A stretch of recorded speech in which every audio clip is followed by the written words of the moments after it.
የኢትዮጵያ የወርቅ ማማ ትንሳኤ፣ የቱሉ ካፒ ፕሮጀክትና የኢኮኖሚው አዲስ ምሰሶ።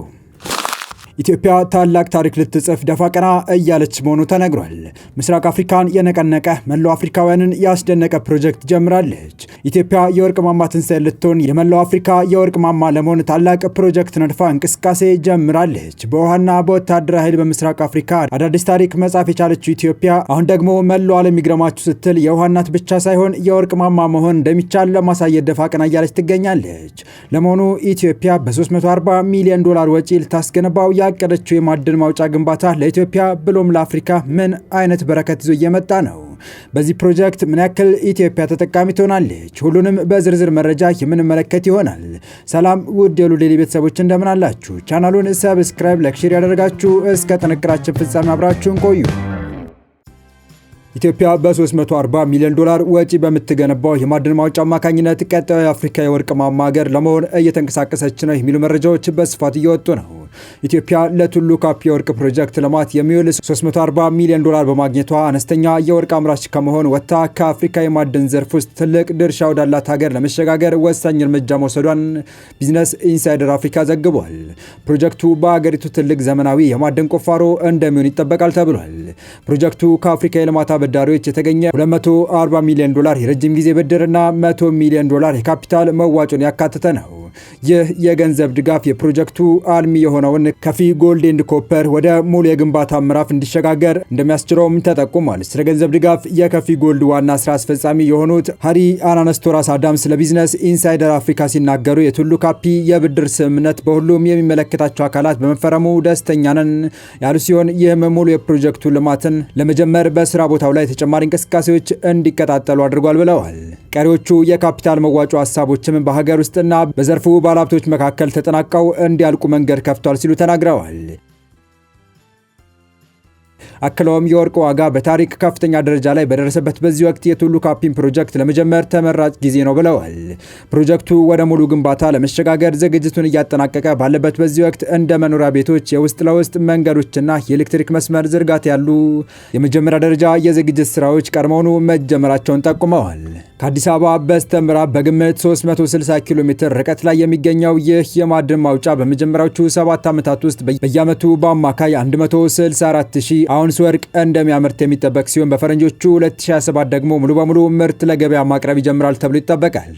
በዚህ የማምረት አቅም የቱሉ ካፒ ፕሮጀክት በኢትዮጵያ ውስጥ ካሉ ግዙፍ የወርቅ ማምረቻዎች መካከል አንዱ በመሆን ለሀገሪቱ ዋነኛ የውጭ ምንዛሪ ገቢ ምንጭ እንደሚሆን ተገልጿል። ቢዝነስ ኢንሳይደር አፍሪካ በዘገባው እንዳመላከተው ፕሮጀክቱ እየለማ ያለው ከኢትዮጵያ መንግስት ጋር በጋራ ሲሆን መንግስትም በካፒታል መዋጮ ውስጥ ያለውን ድርሻ ለማሳደግ ቃል ገብቷል። ይህም የአዲስ አበባን ስትራቴጂካዊ እቅድ የሚያንጸባርቅ ሲሆን ዓላማውም የማዕድን ዘርፉን የኢኮኖሚ ዋነኛ ምሰሶ ማድረግና ለረጅም ጊዜ በኢንቨስትመንት እጥረት የተጎዳውን ዘርፍ ማዘመን ነው። የቱሉ ካፒ ፕሮጀክት የላይኛው የመሬት ክፍል ተቆፍሮ የሚወጣበት የማዕድን ማውጫ ሆኖ የተነደፈ ሲሆን ወደፊትም ወደ ውስጥ ለውስጥ የመሬት ቁፋሮ የማደግ እድል እንዳለው ተዘግቧል። በተጨማሪም ይህ ፕሮጀክት ኢትዮጵያ ውስጥ ያሉ በስፋት ጥቅም ላይ ያልዋሉ የማዕድን ሀብቶችን ለማልማት የውጭ ኢንቨስትመንትን ለመሳብ እንዳሪያ የሚጠቀስ ዋነኛ ፕሮጀክት ሆኖ ያገለግላል ተብሎ ይጠበቃል። የአፍሪካ መንግስት እንደ ወርቅ ካሉ የተፈጥሮ ሀብቶቻቸው የበለጠ ጥቅም ለማግኘት ጥረት እያደረጉ ባሉበት በዚህ ወቅት የፕሮጀክቱ መጀመር ትልቅ ፋይዳ እንዳለው ተመላክቷል። ወርቅ በአሁኑ ጊዜ የውጭ ምንዛሬ እጥረትና ውጫዊ የኢኮኖሚ ቀውሶችን ለመቋቋም እንደ ዋስትና እየተቆጠረ ይገኛል። ከኢትዮጵያ በተጨማሪም እንደ ሱዳን፣ ጋና በርካታ የሳህል ቀጠና ያሉ ሀገራት የፋይናንስ አቅማቸውን ለማረጋጋት ሲሉ በመንግስት የሚመሩ የማዕድን ልማት እንቅስቃሴዎችን በከፍተኛ ሁኔታ አሳድገዋል። ለኢትዮጵያ የቱሉ ካፒ ፕሮጀክት በስኬት መከናወን ትልቅ የታሪክ መለወጫ ምዕራፍ ሊሆን ይችላል። አስፈላጊ የገንዘብ ድጋፍ በአብዛኛው የተገኘ በመሆኑና ግንባታውም በቅርቡ የሚጀምር መሆኑ ይህ ፕሮጀክት የሀገሪቱን የማዕድን ሀብት ወደ ስራ ዕድል፣ መሰረተ ልማትና የውጭ ምንዛሪ ገቢ ለመለወጥ ብርቅዬ ዕድል ይዞ መምጣቱን ዘገባው ያሳያል። ኢትዮጵያ በ340 ሚሊዮን ዶላር ወጪ በምትገነባው የቱሉ ካፒ የወርቅ ፕሮጀክት አማካኝነት ከአነስተኛ አምራችነት ወጥታ ቀጣዩዋ የአፍሪካ የወርቅ ማማ መሆኗ ብቻ ሳይሆን በቀጠናው ላይ ትልቅ ለውጥ ለማምጣት የሚያስችል አቅም እንድትገነባ ያደርጋታል። በዚህም ይህ ወሳኝ እርምጃ መሆኑ ተነግሯል። ይህ ፕሮጀክት የሀገሪቱን የማዕድን ዘርፍ ከማዘመኑም በላይ የውጭ ምንዛሬ ግኝቷን በከፍተኛ ሁኔታ እንደሚያሳድገው ይጠበቃል። የቱሉ ካፒ ፕሮጀክት ቁልፍ መረጃዎች በተወሰነ መልኩ እንመልከተው። ይህ ግዙፍ ፕሮጀክት በኢትዮጵያ የማዕድን ታሪክ ውስጥ ትልቁ ዘመናዊ የማዕድን ማውጫ እንደሚሆን የሚጠበቅ ሲሆን የሚከተሉትን ዋና ዋና ነጥቦችን ይይዛል። በአጠቃላይ ከሚያስፈልገው $340 ሚሊዮን ውስጥ $240 ሚሊዮኑ ከአፍሪካ የልማት አበዳሪዎች በረጅም ጊዜ ብድር የተገኘ ሲሆን ቀሪው $100 ሚሊዮን የካፒታል መዋጮ ነው። የማምረት አቅም ፕሮጀክቱ በመጀመሪያዎቹ 7 ዓመታት ውስጥ በየዓመቱ በአማካኝ 164,000 አውንስ ወርቅ እንደሚያመርት ይጠበቃል። የመጀመሪያ ምርት በፈረንጆቹ 2027 ሙሉ በሙሉ ምርቱን ለገበያ ማቅረብ ይጀምራል ተብሎ ታቅዷል። ከአዲስ አበባ በስተ ምዕራብ 360 ኪሎ ሜትር ርቀት ላይ የሚገኝ ሲሆን አሁን ላይ የመኖሪያ ቤቶችና የመንገድ ዝርጋታ ስራዎች ተጀምረዋል። ይህ የቢዝነስ ኢንሳይደር አፍሪካ ዘገባ እንደሚያሳየው የቱሉ ካፒ ፕሮጀክት ስኬት ለኢትዮጵያ ዘርፈ ብዙ ጥቅሞች አሉት። ከነዚህም ውስጥ የመጀመሪያው የውጭ ምንዛሬ ዋስትና ይሰጣል። የወርቅ ዋጋ በዓለም ገበያ በታሪክ ከፍተኛ ደረጃ ላይ በደረሰበት በዚህ ወቅት ፕሮጀክቱ መጀመሩ የሀገሪቱን የውጭ ምንዛሬ እጥረት ለመቅረፍ አስተማማኝ ምንጭ ይሆናል። የኢኮኖሚ ምሰሶነት በላቀ ደረጃ ያሳድጋል። መንግስት የማዕድን ዘርፉን የኢኮኖሚ ዋነኛ ምሰሶ ለማድረግ የያዘውን ስትራቴጂያዊ እቅድ በተግባር ያረጋግጣል። የኢንቨስትመንት ማራኪነት ይህ ፕሮጀክት በስኬት መጠናቀቁ ሌሎች የውጭ ባለሀብቶች በኢትዮጵያ ጥቅም ላይ ባልዋሉ የማዕድን ሀብቶች ላይ እንዲሳተፉ በር ይከፍታል። የቀጠናው ጂኦፖለቲካዊ ተጽዕኖ ኢትዮጵያ የኢኮኖሚ አቅሟን ማጠናከሯ በቀጠናው ያላትን ተጽዕኖ ይበልጥ ያሳድገዋል። ሉዓላዊነትን ማጠናከር በኢኮኖሚ ራስን መቻል የውጭ ኃይሎችን እንደ ግብጽ ያሉ ዲፕሎማሲያዊ ጫና ለመቋቋም ትልቅ አቅም ይፈጥራል። የስራ ዕድል ለአካባቢው ማህበረሰብ ሰፊ የስራ ዕድልና የመሰረተ ልማት ዝርጋታን ይዞ ይመጣል።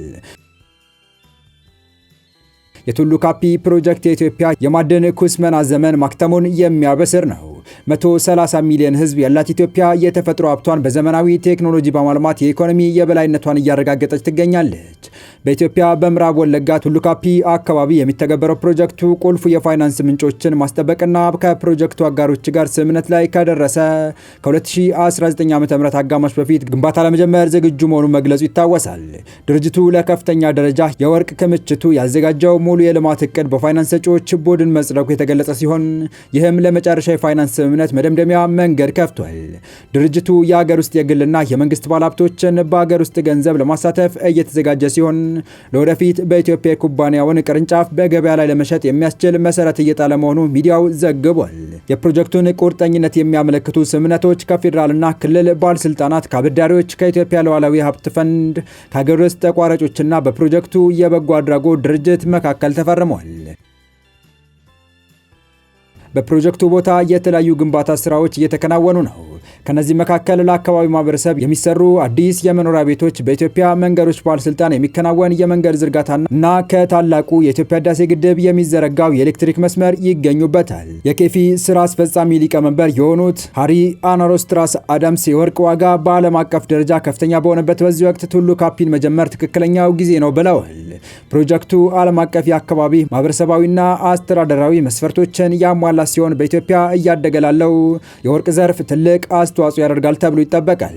የተወደዳችሁ የቻናላችን ቤተሰቦች ለአሁኑ ለእናንተ ይመጥናሉ ብታደምጧቸው ታተርፉባችኋላችሁ ብለን የመረጥንላችሁ ዕለታዊ መረጃዎቻችን እስካሁን ያደመጣችኋቸው ነበሩ። በተመሳሳይ ሀገራዊና ቀጠናዊ ጉዳዮች እንዲሁም ዓለም አቀፋዊ የጂኦፖለቲካ ወታደራዊና አነጋጋሪ ክስተቶችን ለበለት ተከታትለን በትኩስ ይዘን እንደምንቀርብ እያሳወቅን የቻናሉ ቤተሰብ ካልናችሁ ሰብስክራይብ፣ ቪዲዮን ላይክ እና ሼር በማድረግ ተደራሽነታችን ታሰፉ ዘንድ አክብሮታዊ ግብዣችን ነው። አበቃን። ሰናይ ጊዜን ተመኘን።